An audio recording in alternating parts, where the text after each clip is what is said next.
ओम नमो भगवते वासुदेवाय नमः। दोस्तों, कैसे हैं आप? आशा करता हूँ जहाँ भी होंगे सुरक्षित और खुशहाल होंगे। महाशिवरात्रि के पावन पर्व की आपको और आपके परिवार को हार्दिक शुभकामनाएं। आज महाशिवरात्रि पे हम भगवान शिव से यही कामना करते हैं कि भगवान शिव हमें सारे संकटों से मुक्त करे जो हमने पिछले साल से देखे हैं। पिछले साल की महाशिवरात्रि हम सबको याद होगी। हमने घरों में मनाई थी, कितने लोग मंदिर भी नहीं गए थे। चाहे वो नवरात्रे हो, चाहे वो रामनवमी हो, बहुत सारी चीज़ें, बहुत सारे हमने सेक्रीफाइसेस हमने जो हैं किए हैं लास्ट साल, लास्ट ईयर से लेके अब तक।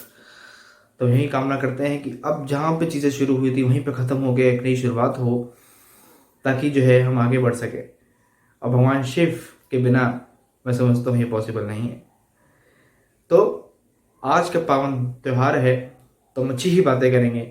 लेकिन क्या होता है कि हमारे देश में अच्छी बातें जो होती हैं नज़र नहीं आती। क्या करें, राजनीति चीज़ ही ऐसी है।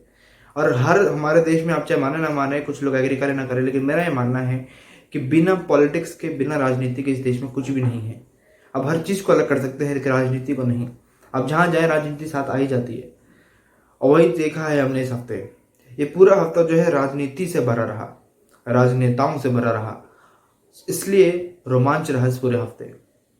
चाहे वो बंगाल हो, चाहे वो पंजाब हो, चाहे वो हरियाणा हो। तो कल एक छोटी सी बात बोलूंगा मैं जो कल हुआ, उसके बाद में मेन टॉपिक पे आता हूँ जिसके ऊपर हमारा मीडिया ध्यान नहीं दे रहा। कमाल बात है, विडंबना देखिए देश की। तो कल जो सबसे पहली बात, तो कांग्रेस का फिर से एक बार सर झुक गया। बड़े ही चौड़ में आके छाती चौड़ी करके बोल रहे थे कि आओ बहुमत साबित करो हरियाणा में, नो कॉम्पिटिशन मोशन लेके आ गए। ठीक है, आ गए, क्या हुआ? बस एज ऑलवेज कांग्रेस का मजाक बन गया।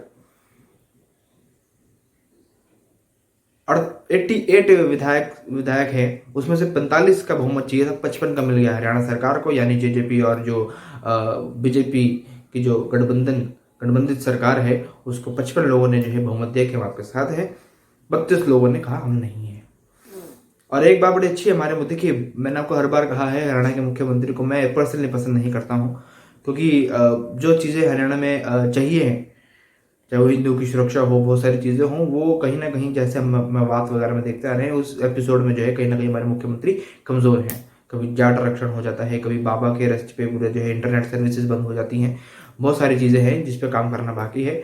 लेकिन लेकिन हमारे मुख्यमंत्री जी ने एक बात बिल्कुल सही बोली है कि वैसे तो अपने अपना बोल के चले जाते हैं, लेकिन लीडर ऑफ द हाउस होने के नाते जब मुख्यमंत्री सबसे आखिरी में बोलता है तब सब उठ के चले जाते हैं। लेकिन आज ऐसा नहीं हुआ कि आज बहुमत साबित करना है मेरे को, इसलिए जो है मेरे को अपनी बात रखने का सबके आगे मौका मिला है। ये अवसर मैं छोड़ूंगा नहीं, इसलिए अपना मजाक उन्होंने बनवाया सबके आगे कांग्रेसियों ने, और फिर से वही सब चीजें आप जानते हैं। तो बहुत अच्छी बात है। अब मैं सीधा पंजाब पर आ जाता हूँ। देखिए, एक पंजाब में जो हमारे किसान आंदोलन है कहाँ से जुड़ा हुआ है? पंजाब से। उसकी बैकबोन क्या है? पंजाब। हाँ जी, उसकी रूट्स कहाँ जा रही हैं? अब वो न्यूजीलैंड, कनाडा, ऑस्ट्रेलिया, ब्रिटेन, पता नहीं कहाँ कहाँ से, लेकिन मेन पंजाब है, क्योंकि ये किसानों का जो मेन आंदोलन है उसका वो है पंजाब। जिसका जिसका मूल तत्व है वो है पंजाब। ठीक है ना, सबसे ज़्यादा किसान वहाँ से हैं पंजाब के। अब मुझे बताइए कि पंजाब सबसे ज़्यादा हाईलाइटेड स्टेट है इन दिनों, लेकिन उसके बावजूद भी मीडिया इस पे जो है कवरेज नहीं कर रहा। लेकिन लोग कहते हैं कि तो गोदी मीडिया है, गोदी मीडिया है, तो पीएम मोदी की मीडिया है।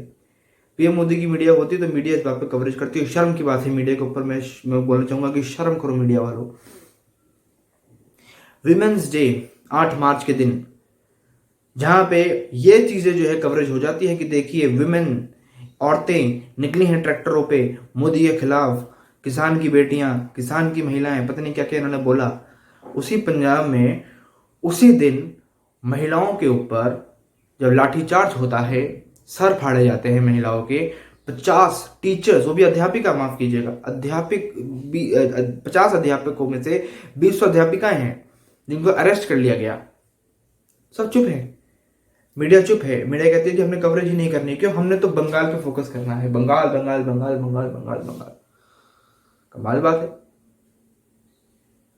हमने फोकस करना है किसानों पे, लेकिन वो अध्यापकों का क्या, उन टीचर्स का क्या, जिनको इस बात पर प्रोटेस्ट हो गई कि उन्होंने जो टीचर के जो स्लॉट्स है वो भर नहीं रहे हैं। वो कमाल बात है, क्यों नहीं भर्ती हो रही इस बात का कुछ अंदाजा नहीं है। उसके बाद उनकी मांग सुनी नहीं जा रही है, और सुनी नहीं जा रही है, माफ कीजिएगा, क्यों नहीं सुनी जा रही इसका कोई अंदाजा नहीं है। मुख्यमंत्री बात करने नहीं आते हैं, उनका कोई मंत्री बात करने नहीं आता है। बैरिकेडिंग कर दी जाती है टीचर्स के लिए। कमाल बात है, टीचर्स सिखाते हैं बच्चों को कॉन्स्टिट्यूशन के राइट्स, और या उन्हीं के राइट्स की जो है धज्जियां उड़ा के जो है उड़ाया जा रहा है। मुख्यमंत्री जी की बात समझ नहीं है, क्यों? क्योंकि उनका फोकस है किसान आंदोलन पर। अब क्या होगा किसान आंदोलन में, उनका फोकस इस बात पर है। हैरानी की बात देखिए, आपको याद होगा कि जब मतलब इस किसानों का एपिसोड अगर हम हटा दें तो जब से मैं यूट्यूब पे आया हूँ, जिनको लोग शुरू से जो मेरे साथ जुड़े होंगे उनको याद होगा कि मैंने कांग्रेस की किसी मंत्री की अगर तारीफ करी है तो सिर्फ एक कैप्टन अमरिंदर सिंह की करी है, क्योंकि मेरे को ये लगते थे a man with the spine. लेकिन अब वो नहीं है। अब मैं समझता हूँ कि ये भी मतलब कहते ना कि हर चीज साफ हो सकती है, लेकिन तुम्हारा जो मूल तत्व है वो नहीं हो सकता। तो इनका मूल तत्व कांग्रेस ही रहेगा, और कांग्रेस कैसी है हम सबको पता है। देश में सिर्फ बंटवारा करना जानती है, लोगों को बांटना जानती है बस। कभी राहुल गांधी जी कहते हैं नॉर्थ साउथ, नॉर्थ के लोगों से तो अच्छा साउथ के लोग हैं, ज़्यादा समझदार हैं, ज़्यादा समझते हैं बात को। तो ये सब ये ऐसी राजनीति करते हैं। वहीं तो देखिए इधर किसानों को अलग कर दिया, उधर टीचर्स को अलग कर दिया, और अब पंजाब तो डेवलपमेंट कर रहा है, बहुत अच्छी, तालियां पीटिए। डिमांड क्या है टीचर्स की, मेन मुद्दा यह है डिमांड क्या है। देखिए जो लिस्ट निकली है उसमें ईटीटी जो यानी एलिमेंट्री टीचर ट्रेनिंग होती है, वो जो कोर्स होता है, उनके जो स्लॉट्स है उसमें बीएड वालों को जो है बराबरी का दर्जा दिया हुआ है। तो जो यूनियन है, यूनियन का कहना है कि भैया आपने ईटीटी का फायदा ही क्या हुआ जब आपने बीएड वालों को भी हमारी बराबरी का दर्जा दे दिया। तो बीएड वालों को ईटीटी के बराबर दर्जा क्यों देते, फिर ईटीटी का फायदा क्या हुआ, उस कोर्स का ईटीटी कोर्स का फायदा क्या हुआ, हमने वो कोर्स करके हमने क्या हासिल किया जब हमने बीएड वालों को भी बराबरी का दर्जा दे दिया। तो ये जो चीजें हैं इस पे मैं समझता हूं कि बहुत ज्यादा बात होनी चाहिए, क्योंकि टीचरों के ऊपर लाठीचार्ज हुए हैं, अरेस्ट हो रहे हैं टीचर, क्यों? अपने हक के लिए। अगर सरकार को लगता है कि भैया वो लोग गलत है तो बात करें। और ये मैं नहीं कह रहा हूं, ये पूरा दैनिक भास्कर पटियाला के अखबार में छपा है, पटियाला में हुआ, पटियाला के अखबार में छपा है, समझ रहे हैं आप। 2364 उसकी भर्ती निकाली इन्होंने, जिसमें से बीएड वालों को भी उन्होंने बराबर दर्जा दे दिया, जो कि कोई सेंस मेरे सबसे बनती नहीं है। कि फिर ईटीटी कोर्स का फायदा क्या हुआ? अगर आप ईटीटी कोर्स करके अगर आप एलिजिबल हैं तो फिर क्यों आपने जो है बीएड वालों को बराबरी का दर्जा दे दिया? फिर ईटीटी कोर्स क्यों करवाया आपने, क्यों किया लोगों ने ईटीटी कोर्स? तो ये मैं समझता हूँ मेरी समझ के बाहर है सारी चीजें। अगर ये चीजें आपके समझ में आती हैं तो आप देखें, क्योंकि बहुत, और 8 मार्च का दिन इसलिए चुना गया, जो यूनियन का कहना है कि इसी साल 8 मार्च को जो है हमने पिछले साल इसी दिन पिछले साल जो है हमने चीफ मिनिस्टर का मोती महल पर घेराव किया था, इसलिए हमने आज का दिन ही चुना है। और वही सेम चीज पिछले साल 8 मार्च को भी महिलाओं पे हमला हुआ था, इस बार भी 8 मार्च पे महिलाओं का हमला हुआ है। और पिछले साल भी मीडिया जो इस पर चुप था, इस बार भी जो है हमारे मीडिया जो है चुप है। क्यों चुप है? कोई जवाब नहीं है किसी के पास। इससे अच्छा तो यह है कि बंदा सिर्फ और सिर्फ कार्टून देख ले या स्पोर्ट्स चैनल देख ले, क्योंकि न्यूज लाने कोई फायदा नहीं होता। आप देखते सिर्फ बंगाल और कुछ नहीं। यहाँ जो है किसानों का मुद्दा, लेकिन टीचर्स का मुद्दा है पंजाब में, मुख्यमंत्री चुप बैठे हैं, उसका क्या?